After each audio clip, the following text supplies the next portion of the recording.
Everyone, नमस्कार। अर्चनाचा art of cooking या चॅनलमध्ये तुम्हा सर्वांचं मनापासून खूप खूप स्वागत आहे। तर आज आपण जी चकलीची भाजणी बनवलेली आहे त्या भाजणीपासून आपण चकली बनवलेली आहे।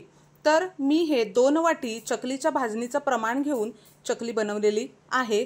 तर तुम्ही पाहू शकता आपल्या ह्या किती छान अशा 2 वाटीच्या प्रमाणामध्ये 25 चकल्या झालेल्या आहेत। तर तुम्ही यामध्ये किती वेढे देता म्हणजे 2 3 4 5 त्याप्रमाणे तुमच्या चकलीच्या साइज नुसार तुमच्या चकली आपल्या ह्या चकल्या किती सुंदर अशा झालेल्या आहेत हे पहा।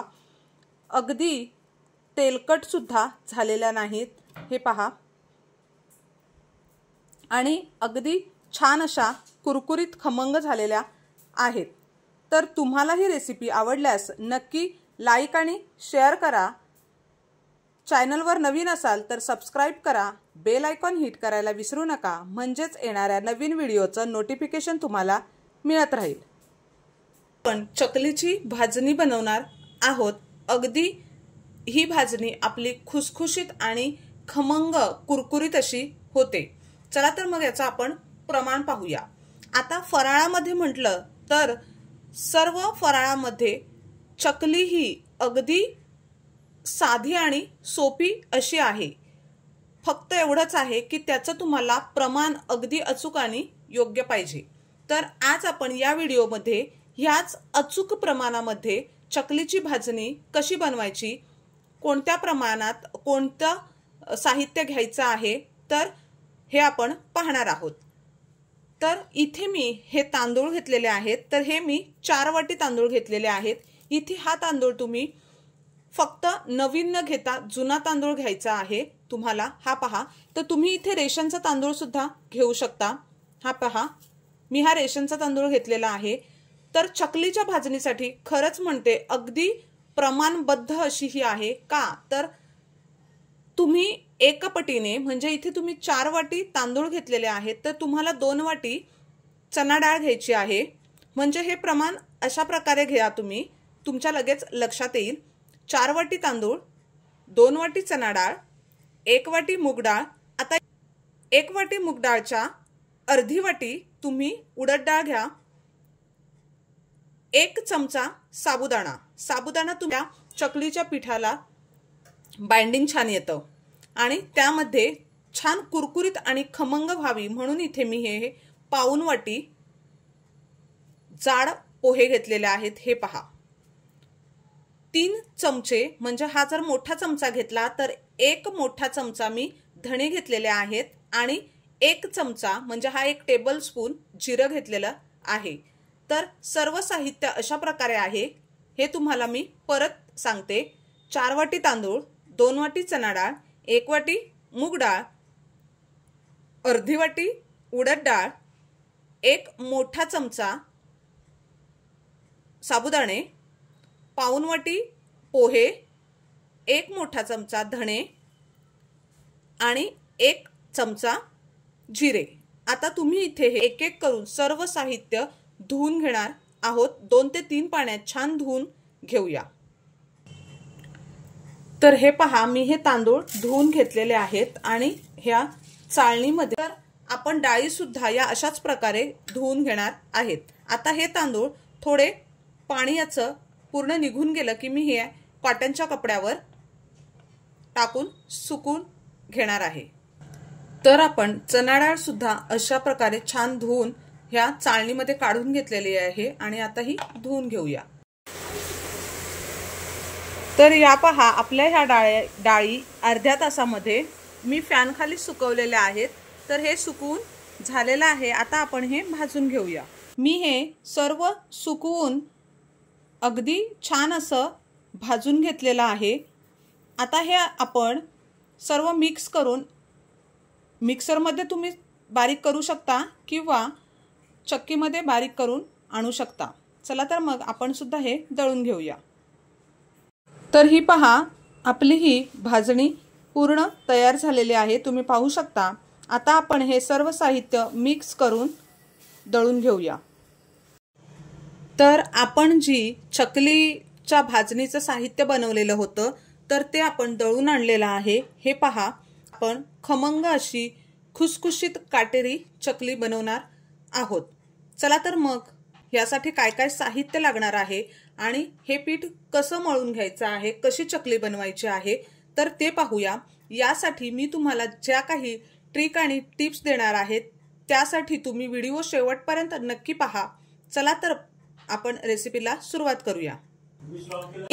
ह्या वाटीने 2 वाटी ही आपली चकलीच्या भाजणीचं पीठ घेतलेलं आहे। हे पहा, तर इथे मी कढई ठेवलेली आहे आणि आपण या वाटीने पीठ घेतलेलं आहे त्याच वाटीने आपल्याला इथे 2 वाटी पाणी घ्यायचं आहे।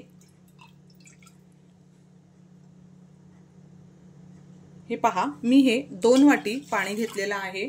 त्यामध्ये आपण कोणतेच मसाले घातलेले नाहीयेत।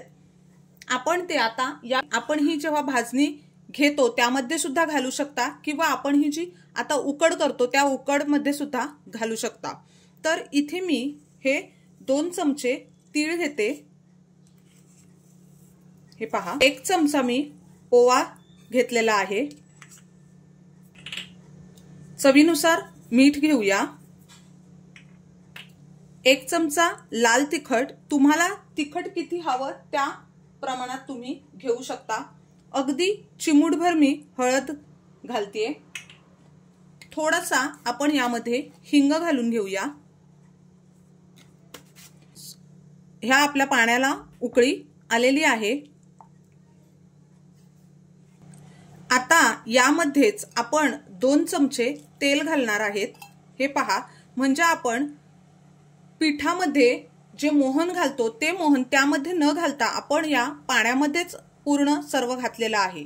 आणि हे सर्व मेजर टाकताना मी हाच आपला पोह्यांचा चमच्याचा वापर केलेला आहे। तुम्ही पाहू शकता, हा अशा प्रकारे आपल्या ह्या पाण्याला उकळी आलेली आहे। आता आपण गॅस बंद करूया।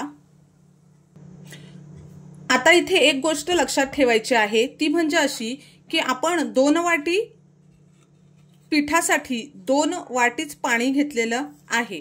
पण तुम्हाला थोडंसं पिठामध्ये डाऊट वाटत असेल तर तुम्ही यामध्ये अर्धा वाटी पाणी काढून ठेवा आणि मग त्यामध्ये ही आपली भाजणीचं पीठ घाला। म्हणजे जर अगदी कमी जास्त झालं तर तुम्हाला ते पाणी यूज करता येईल किंवा तुमची उकडमध्ये पाणी जास्त होणार नाही। तर आपण आता ही उकळी मिक्स करून घेऊया। तर हे पहा, आपण ही जी उकड या पिठामध्ये घातलेली आहे तर ते असं मिक्स करून घेतलेलं आहे। आता आपण ही प्लेटमध्ये काढून घेऊया।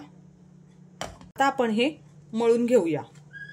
आता इथे तुम्हाला मी म्हटलं त्याप्रमाणे की तुम्ही अर्धा कप पाणी काढून ठेवा, म्हणजे तुम्हाला जेव्हा हे मळायला पाणी लागेल तेव्हा तुम्ही त्याचा वापर करू शकता। पण तुम्ही पाहू शकता आपल्याला इथे अजिबात एक्स्ट्रा पाण्याची गरज नाही पडते, कारण आपलं प्रमाण एकदम अचूक असं आहे। हे पहा, आपल्याला अजिबात पाणी लागलेलं नाही। आणि जर तुम्हाला पाणी लागलं तर तुम्ही थंड पाण्याचा हात घेऊ शकता, म्हणजे तुम्हाला यावर एखादा चमचा पाणी लागू शकतं। किंवा आपण जेव्हा हे पीठ सोऱ्यामध्ये भरतो तेव्हा आपल्याला जेव्हा मळायला लागतं तर अगदी 1 ते 2 चमचा पाणी आपल्याला वरून लागू शकतं। तर हे पहा, आपलं हे पीठ मळून झालेलं आहे। तुम्ही पाहू शकता आपल्याला हे पीठ खूप जाडसर सुद्धा करायचं नाही आहे किंवा एकदम मऊ सुद्धा करायचं नाहीये। हे पहा, अशा प्रकारे हे आपल्याला मळून घ्यायचं आहे। घेतलेला आहे त्याला तेल लावून घेऊया। हे पहा,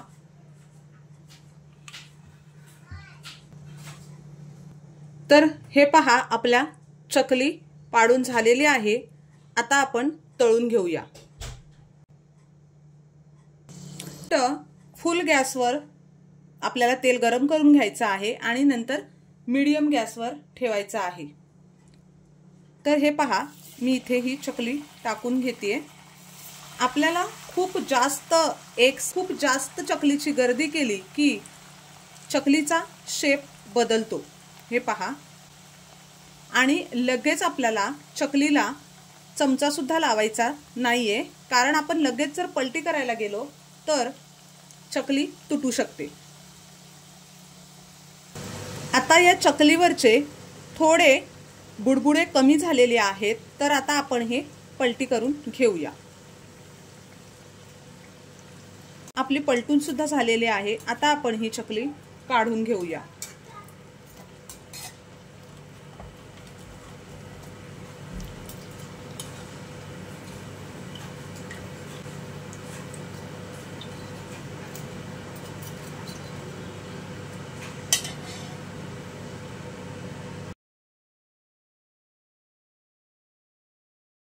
तर हे पहा, मी तुम्हाला तोडून दाखवते. हे पहा किती कुरकुरीत आणि खमंग अशी झाली आहे आणि किती क्रंची झालेली आहे.